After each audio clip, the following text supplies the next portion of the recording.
جو دو مصاحب جن کے درمیان میں مسابقہ ہونا ہے، مصاحب نمبر 53 اور مصاحب نمبر 203،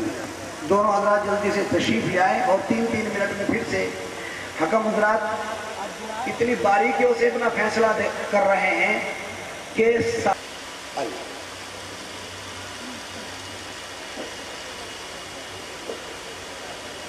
بسم اللہ الرحمن الرحیم الحمد لأہلہ والصلاة لأہلہا اما بعد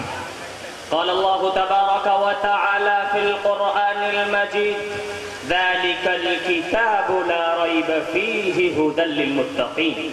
وقال النبي الصادق المصدوق خيركم من تعلم القرآن وعلمه صدق الله ورسوله النبي الكريم حضرات حکم مستحکم اور سامعین بز، قرآن کریم خالق عرش و کرسی، مالک ارض و سما کا وہ دستور ہدایت اور لازوال قانون ہے جس نے سسکتی ہوئی پوری انسانیت کو آب حیات پلایا،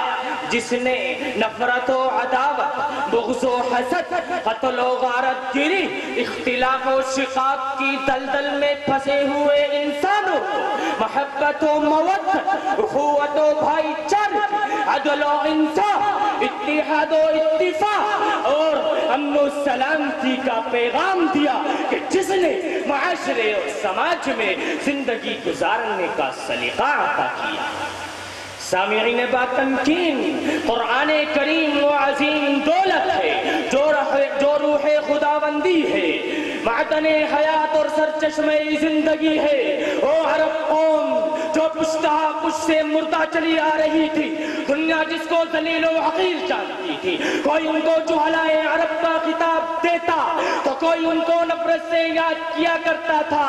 لیکن جب قرآن کریم کا نزول ہوا تو وہ جنہیں جہلائے عرب کے نام سے یاد کیا جاتا تھا ان کو صحابہ کرام کہا جانے لگا، وہ جنہیں نفرت سے یاد کیا جاتا تھا ان کو رضی اللہ عنہم ورضوا عنہ کا احساس ملا۔ ارے وہ مردہ قوم جو کروٹ نہیں لے سکتی تھی وہ اتنی قوی اور مضبوط ہو گئی کہ اس نے قیصر و کسریٰ کا غرور خاک میں ملا دیا اور بڑی بڑی سلطنتوں اور حکومتوں کا تختہ الٹ دیا۔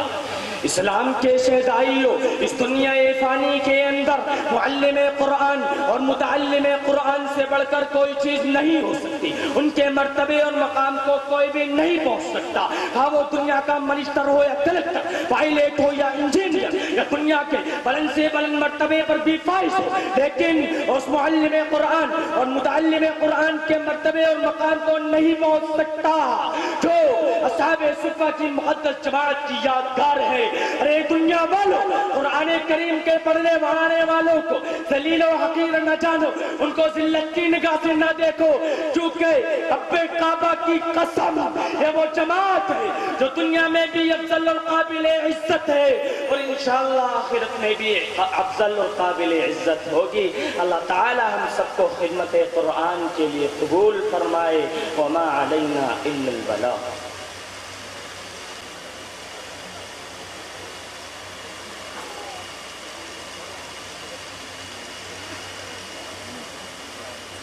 تریپن نمبر کے مصاحب آپ کے سامنے۔ السلام علیکم ورحمۃ اللہ وبرکاتہ۔ الحمد للہ وکفى وسلام علی عباده الذین اصطفى، اما بعد فاعوذ باللہ من الشیطان الرجیم، بسم اللہ الرحمن الرحیم۔ ومن اوتی الحکمت فقد اوتی خیرا کثیرا، صدق اللہ العلی العظیم۔ حاضرین گرامی قدر، آج میں اس عظیم الشان تقابلی پروگرام میں آپ حضرات کے سامنے حضرت مولانا اشرف علی تھانوی علیہ الرحمہ کی قرآن فہمی پر لب کشائی کرنے کی سعادت حاصل کر رہا ہوں۔ یوں تو حضرت تھانوی علیہ الرحمہ کی شخصیت علمی دنیا میں جس مقام پر فائز ہے کسی فرد بشر پر مخفی نہیں۔ اگر آپ اپنی جلالت علم، ورع و تقوی، عبادت و ریاضت میں ایک اعلیٰ مقام رکھتے کرتے تھے تو وہیں علوم عقلیہ و نقلیہ، تفسیر و حدیث، علم فقہ و کلام میں اپنی مثال آپ تھے۔ علاوہ ازیں آپ کو جن علوم سے خصوصی ربط تھا انہی علوم میں سے ایک علم تفسیر یعنی قرآن فہمی ہے۔ چنانچہ مولانا عبدالشکور صاحب بیان القرآن کے مقدمہ صفحہ 9 پر لکھتے ہیں، آپ کی یہ تفسیر بظاہر سلف کی تفاسیر سے ماخوذ ہے، لیکن حقیقت میں سراسر خود آپ کے یہ فہم قرآن کا ثبوت اور علوم تفسیریہ سے آپ کی مناسبت کی واضح دلیل ہے۔ نیز آپ کی خصوصیات کو بیان کرتے ہوئے لکھتے ہیں کہ آپ نے تفسیری فوائد کے بیان کرنے میں جو لفظی فصاحت و بلاغت اور معنوی لطافت کی رعایت کی ہے، عقائد و کلام کے مباحث میں جس طرح بالغ نظری کے ساتھ حکیمانہ انداز بیان اختیار کیا ہے، وہ جو استدلال کا منطقی و عقلی طریقہ اپنایا ہے، یقیناً اہل علم کے لیے بڑا ہی وجہ آفری ہے۔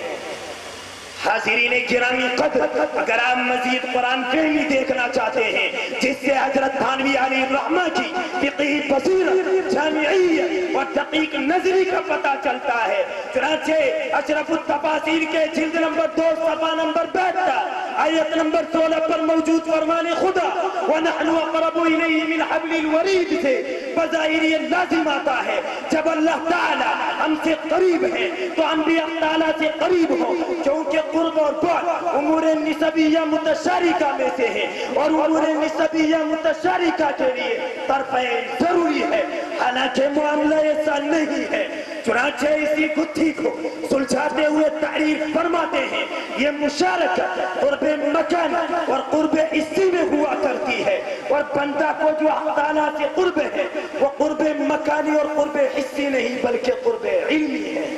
وآخر دعوانا الحمدللہ رب العالمین۔ السلام علیکم ورحمۃ اللہ وبرکاتہ۔ حضرات